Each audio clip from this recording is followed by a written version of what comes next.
Coming to you live from Johannesburg over the next hour, an in-depth look at the big local, international and African stories that are shaping our world this evening.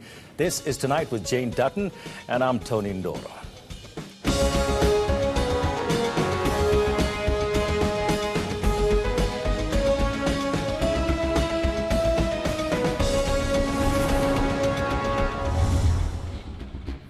Tonight, the Easter weekend is upon us. Welcome break for most South Africans. This 4-day weekend often comes at a heavy price, though. The Easter holidays are known to be one of the deadliest periods on South African roads. The road death toll has risen steadily in recent years, with 510 people killed and countless maimed and injured in 2018 alone. We talked to emergency services and the Department of Transport about their preparations ahead of this period.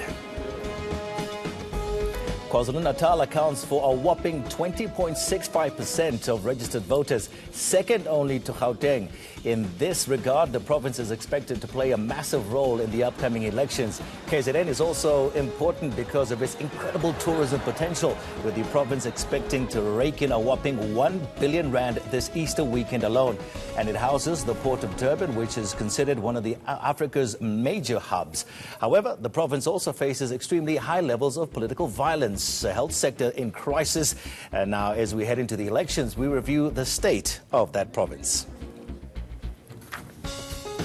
Over the past 2 years, investigations into Russian interference in the U.S. election and whether the Trump campaign colluded with the Kremlin have unfolded in a dramatic fashion. Today, Special Counsel Robert Mueller, his long-awaited report in Russia's role in the 2016 U.S. elections has finally been released. And Donald Trump's administration is calling it a total victory for the president. We delve into the key findings of that report.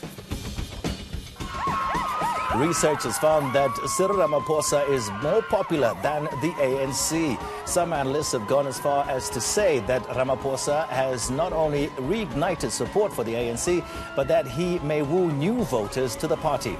Tonight, we find out exactly why the president has such a high approval rating. And we ask, is trust in the country's president an important predictor of the potential party choices at the ballot? All this still coming up ahead, but first let's go to the news headlines. Now, the Comair strike has been interdicted until a verdict is handed down. This means striking workers have to return to work. Staff affiliated to union NUMSA down tools at 1 o'clock today over wage disparities. The earliest the judge can rule is on Tuesday, so there'll be no disruptions over the Easter weekend. This is obviously a temporary setback. We were mentally prepared for the possibility that Comair would succeed in its interdict. What it means for us is that we're just going to have to go back to the drawing board and regroup and find another way to deal with this issue, because it is a burning issue for our members. And, the fact that there's been an interdict in place now doesn't mean that the battle is over. Truck drivers protesting over the employment of foreign nationals have been warned not to disrupt traffic this Easter. Transport Minister Blaine Nzimande says they will be arrested if they do so. Drivers are threatening to close national roads following another failed meeting with the employer. Nzimande says it's a labor issue and the labor minister will deal with it. This is a labor dispute. It's got nothing to do with transport, by the way. They are simply using the roads to make their point, which we do not accept, because they should actually be facing the employers in their own yards where the trucks are parked and take whatever action that is allowed within the law, and not to come and block our highways because they're trying to intimidate government. So we're going to act very firmly, We are not going to have mercy.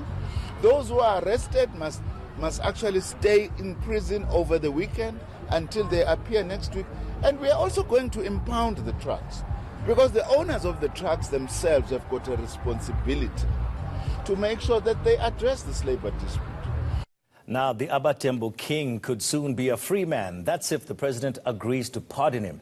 President Cyril Ramaphosa has received a recommendation from Justice Minister Michael Masuta to pardon King Buyelekaya Dalindyebo.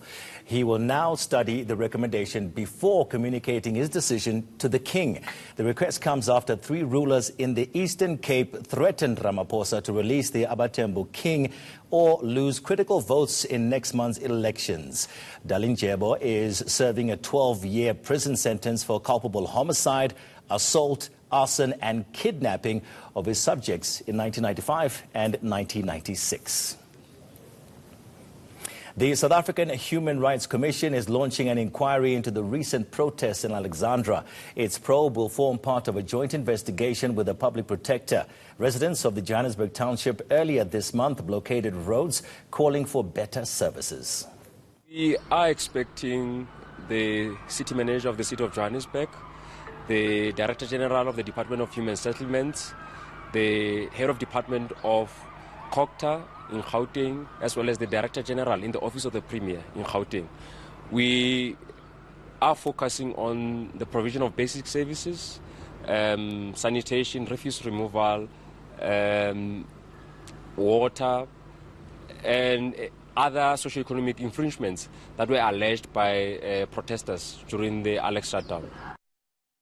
Continued load shedding could bring economic growth in the country to a virtual halt. That is according to the Reserve Bank. In its monetary public review on Wednesday, the bank said South Africa's economic growth could shrink by at least 1.1 percentage point if the electricity crisis is not solved. This in turn could lead up to 125,000 job losses, primarily in mining, manufacturing and retail. In February, the National Treasury forecast GDP expanding at 1.5%, but the central bank pushed that down to 1.3% in March. First quarter GDP data is only due in June, but indicators of private sector activity, business confidence, mining and manufacturing are already showing signs of the negative impact of the power cuts. Now, it's Easter weekend, of course, and thousands of motorists will be taking to the roads.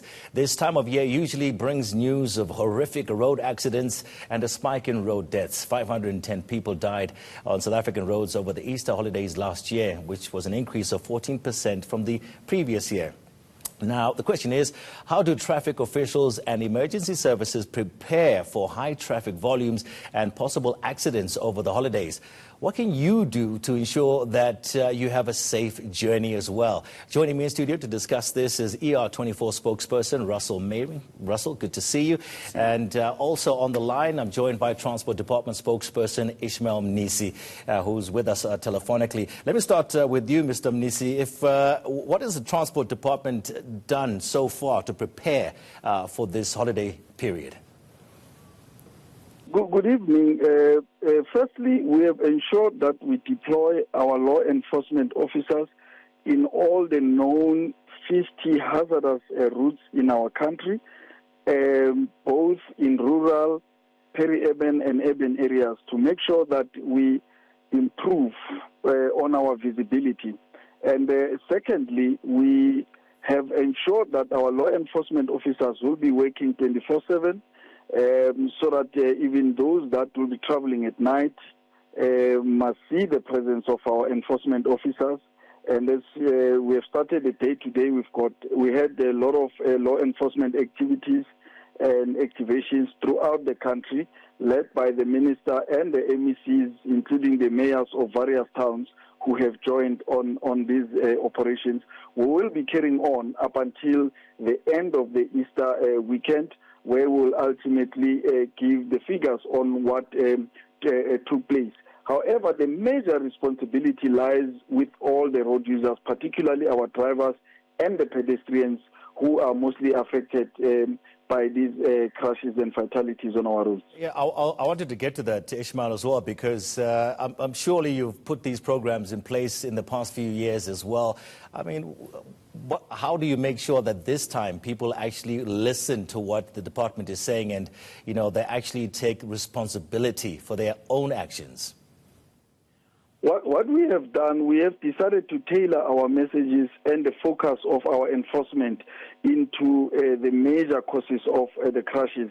This year, we have decided to focus our energies on drunken driving, and by even unveiling the new breathalyzer, which is going to test for alcohol, the levels of alcohol in the blood, and by also working together with the Department of Health by providing the professional nurses to be on site so that they can also assist us to have draw the blood samples urgently and be able to prosecute those who are found to be, with the highest percentage of alcohol.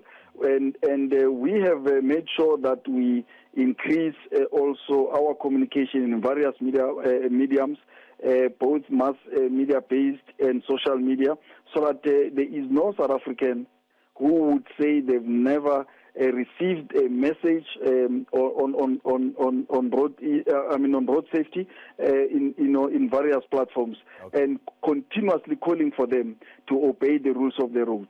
All right, let me come to you, Russell Meiring. When we look at the emergency services, usually the first responders, how do you prepare for this period? It is a very difficult time indeed. As we spoke earlier, there's a lot of people going to their holiday destinations. So we do see a large influx of people moving to the coastal regions, and few moving obviously inland.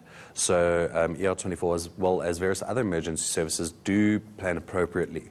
We bring in extra resources, extra vehicles on the road, and place them strategically along the routes that people are going to their destinations.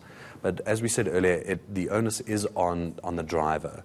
The onus is on the people going on their holidays to stay safe, to obey the rules of the road, and various other things like that. Okay. Your experience over the past seasons, be it Christmas, be it Easter and so forth, what are the major problems that you come across in terms of, is it accidents, is it pedestrians on those roads? It is a combination of both, actually, and several other factors. A lot of the things we do see is drivers driving under the influence of alcohol or any illicit substance, especially around the Easter time, your festive season, and general weekends, actually. Some other times we see that people are in a rush to get to their holidays, which is quite ironic. They're rushing to rest. Rushing to go and relax. Absolutely, which is obviously, why we push beforehand proactively and say, drive safely, obey the rules of the road, stop every 2 hours or every 200 kilometers. Take it easy. You are going on holiday. It doesn't help, breaking the rules of the road, getting arrested or getting killed. Do people make use of rest stops? I was speaking to somebody and they said, listen, I won't use a rest stop because I don't feel safe. What if I'm at a rest stop and I'm sleeping or relaxing and I get mugged or something of that nature? To be truthful, I don't believe it's an excuse. I really don't. South Africa is a beautiful country, and we've got thousands of amazing rest stops which you can make a use of. If you don't want to sleep, you stretch your legs, have a bit of a walk around, drink some nice cool fluids just to stay hydrated and stay awake. So I don't believe that is a valid excuse. But the amount of people there, it is generally safer, and a lot of these stops place security or local authorities as well. Okay, let me go back to Mr. Mnisi. Let's just talk about the fact that, yes, you did mention that law enforcement will be on the roads, but how strict is law enforcement when it comes to these critical holidays on the roads? Well, the minister directed the law enforcement officers to arrest lawbreakers indiscriminately. We've got the laws in the country which must be followed, and nobody must be left doing something wrong on our roads.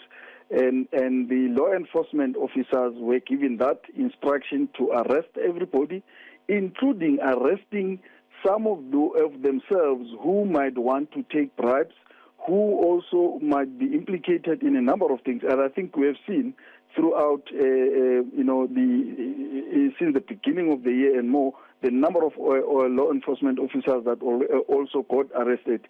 So we want to appeal to all motorists not to bribe a law enforcement officer, because they will be both arrested, and also we have indicated that the unroadworthy vehicles, those that are traveling without proper documentation, will also be arrested, and the unroadworthy vehicles will be impounded. That's the other thing as well is speeding, isn't it? Last year, 6,000 motorists were caught speeding alone just on those roads. Where are the hotspots, Mr. Mnisi?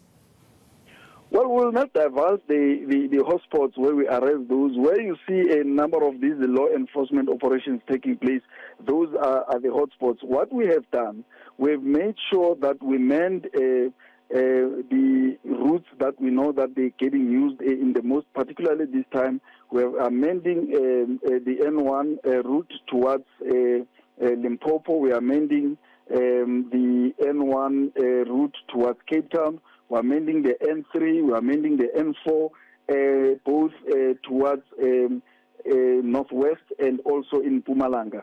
These are amongst the major roads that law enforcement officers are hard at work to make sure that motorists and pedestrians travel safely. All right, Russell, just finally, any advice when it comes to people that may be going to leave early in the morning tomorrow? What do you advise as emergency services? What should they look out for? What should they do when they're on those roads? Well, obviously obeying all the rules of the road. They are not guidelines, they are laws. And as our minister said, I believe the local authorities should penalize any rule breakers very harshly. Now, just general preparedness is stocking up on some coffee or energy drinks should you be leaving very early in the morning. If you are driving long distance, stop every 200 kilometers or every 2 hours. All right, this helps reduce any fatigue over the long distances. Play some loud music, keep your windows open.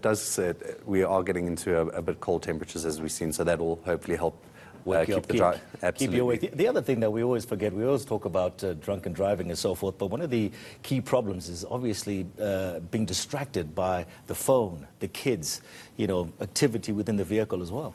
Absolutely. So this should be kept to a minimum. Yes, music is something that obviously won't distract you too much, but we've seen people with DVD players and things like that and trying to fight with the kids in the back when, mommy, am I there? Mommy, are we there? Are we there? So you need to try to keep that to a minimum and focus on the road because there are other lives at stake. 100%. Okay, let's hope they take your advice. ER24 spokesperson Russell Mehring, and also on the line we had the Transport Department spokesperson Ismail Mnisi talking about the Easter traffic on the national highways. Right, coming up next, KwaZulu-Natal is known as a prime holiday destination because of its beaches, mountains and savanna populated by big game, of course. It's also notorious for high levels of political violence and for being the province with the highest number of people living with HIV. We'll take a look at some of the challenges plaguing one of the country's biggest provinces. Stay with us.